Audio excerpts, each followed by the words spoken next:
We will learn about Microsoft PowerPoint 2010, Part 1. Over the last 2 decades, our lives have slowly been taken over by technology. The rapid development of technologies has considerably influenced mankind. The advent of advanced presentation graphics software has replaced the overhead projectors and transparencies of bygone days. Data presentation has now become more colorful, comprehensive, and appealing. The conventional method of teaching using blackboards in classrooms are being gradually replaced by digital boards. It has made the learning process more interactive, effective, and easy to comprehend. Presentation software is an application software which is used to create multimedia presentation in the form of slideshows. A presentation is a collection of slides arranged in a sequential manner to convey, persuade, motivate, entertain, or to provide information. A slide can be defined as a digital or an electronic page of a presentation.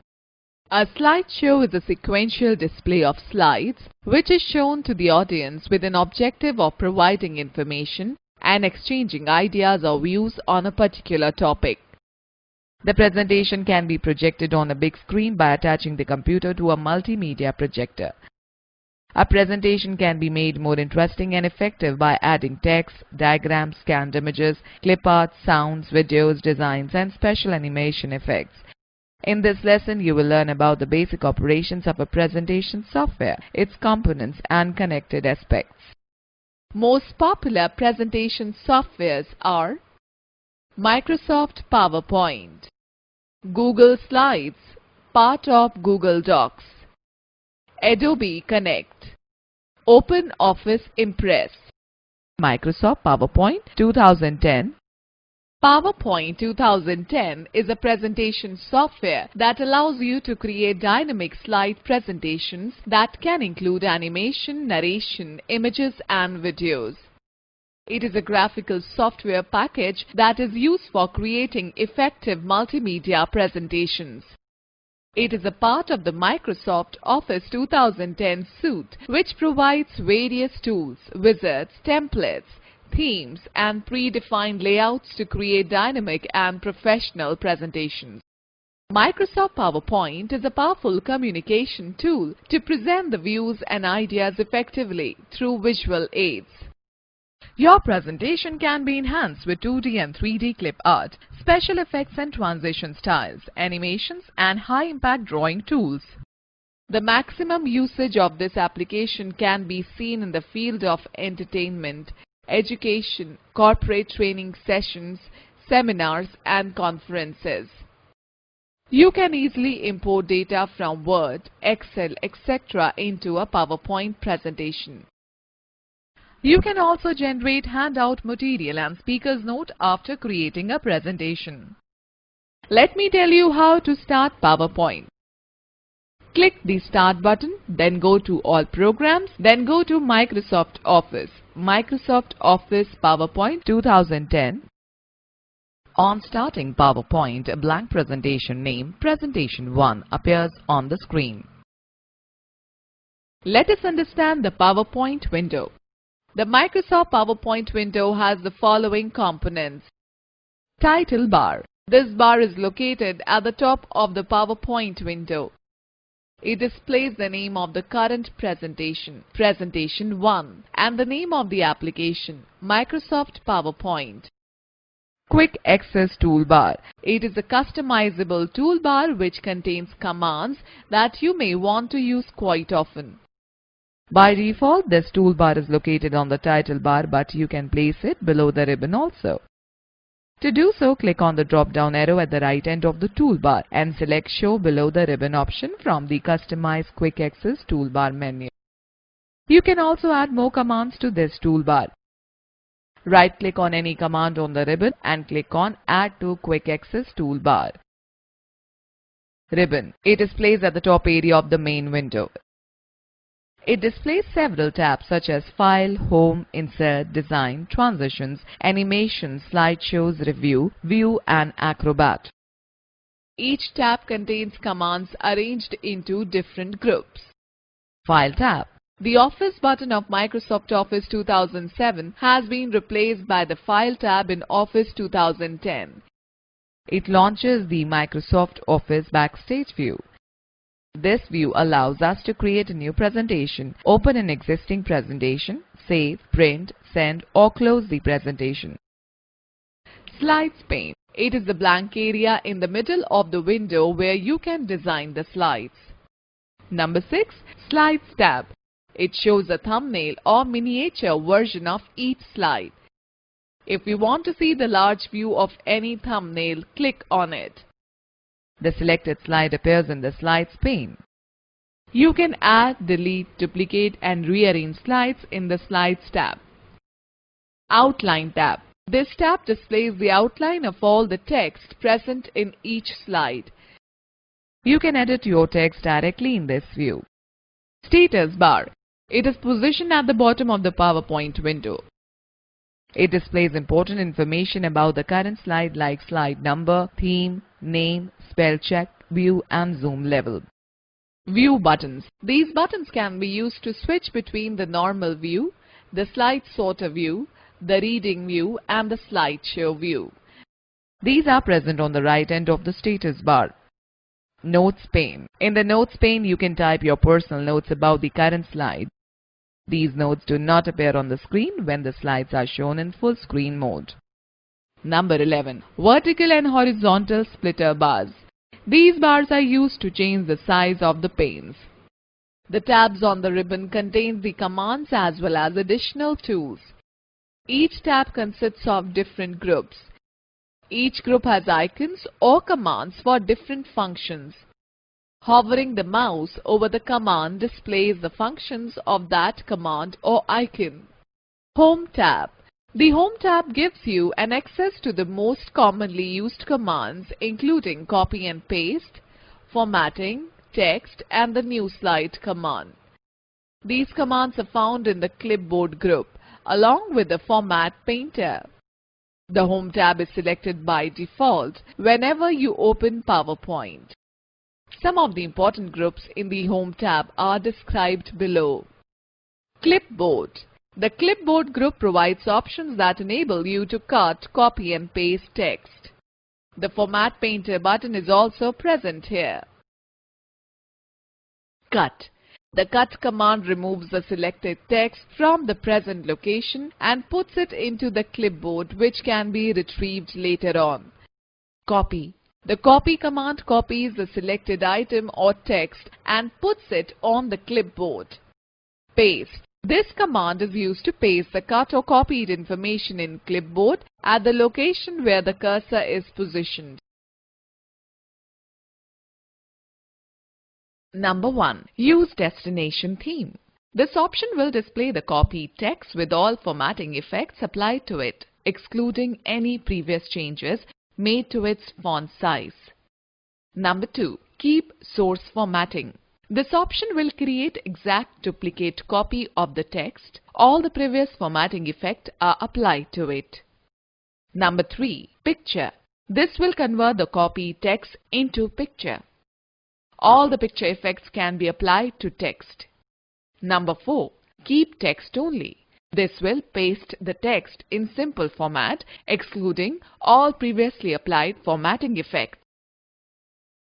Format Painter copies formatting styles from a selected position and applies it to another. Students note that to apply the same formatting to many places, double-click on the Format Painter button. Slides. The Slide group enables you to select a new slide and layout for a slide, reset a slide or add section. New slide adds a new slide to the presentation. The Layout command is helpful to change the layout of the selected slide. The Reset command is used to reset the position, size and setting of the slide to default values. Font. The Font group has options that help you to change the font face, style, size, color and character spacing. Commands to format text are found in the Font group. Font option is used to change the font face. Clear formatting clears all formatting from the selection, only the plain text remains. Bold, italic and underline options are used to make the text bold, italic and underline. Strike through draws a line through the middle of the selected text. Text shadow command adds a shadow behind the selected text. Character spacing adjusts the spacing between characters. The change case option changes the text to sentence, lower, upper, title or toggle case. Font color changes the font color. Paragraph group. The paragraph group contains the paragraph formatting options such as text alignment, indents, spacing, bulleted list, etc. Bullets option is used to select the bullets of different styles. Numbering option is used to create the numbered list. To change the indentation of a paragraph, use the Increase List Level button or Decrease the List Level button available on the Home tab respectively. The spacing between lines can be changed by using the Line Spacing option. The text can be rotated and direction of the text can be changed to vertical or stacked by using the Text Direction option. Align Text option provides the facility to align the selected text either to the left, center, right or justify. Columns command is used to split the text into 2 or more columns. Text can be converted into Smart Art graphics by using the Convert to Smart Art option. Drawing group.